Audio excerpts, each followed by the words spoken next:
Hey guys, let me tell you a story. Yeah? When I was in Form 2 in high school, there's a weekend, there's a midterm break that I couldn't go home because my parents couldn't afford the transport for me to go home then come back, and it was a weekend. So I stayed back in school and I wasn't alone. We stayed back with a few other girls, and I remember asking the girls that we had remained with, why are you here, why didn't you go home?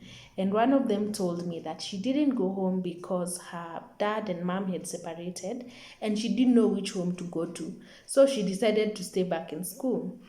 And this was a very pivotal moment for me as a professional because that was when I decided that I wanted to be a licensed counseling psychologist and a mental health professional, because I realized that I had a strength in listening, in being empathetic, and in just thinking through the problem with these girls when, at such a young and tender age.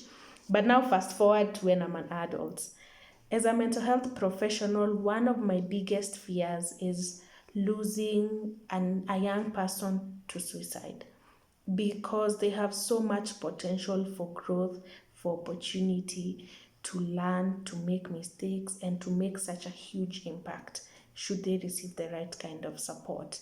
And this fear, I know, is shared by many, many professionals in the mental health space and in other spaces as well, because we don't want to lose people. We don't want people that we care about dying or killing themselves. It's one of the key reasons that I decided to initiate I Support Mental Health initiative.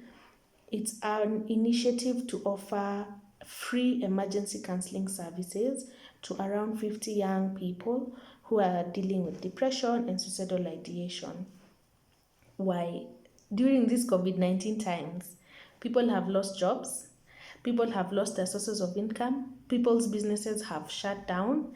Let's not go into parenting pressure. Let's not go into relationship tension. Let's not go into the expectations, the unmet expectations of providing for a family. Take an example of someone who had a very well paying job and the company closed down because of COVID. They are at home. They can't meet the needs of their family. These people are in a very life or death mental space, and that is why I Support Mental Health initiative is happening now, because we want to offer help at this moment when it is most needed by people who are not able to even access, let alone pay for the mental health services.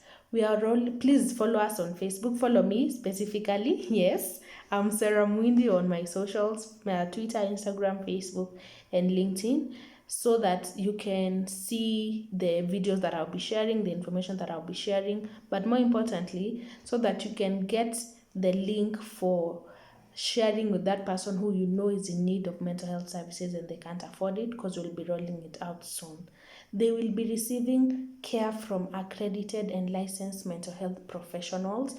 So this is not something that is not going to add value. It will, because they'll be receiving this care for 6 weeks and they'll be on follow-up for another 6 months. You can donate to this initiative. There will be a link in the description of this video. Donate to this initiative. Talk to your friends. Tell them to come on board and just join me in supporting people who need access to mental health services and are not able to access them. And more importantly, in saving a life and changing it, like transforming it. Yes. Thank you so much for watching this video of mine. You can like it. You can also share this specific video. And I want to share a quote with you that a gentleman called Seth Godin shared.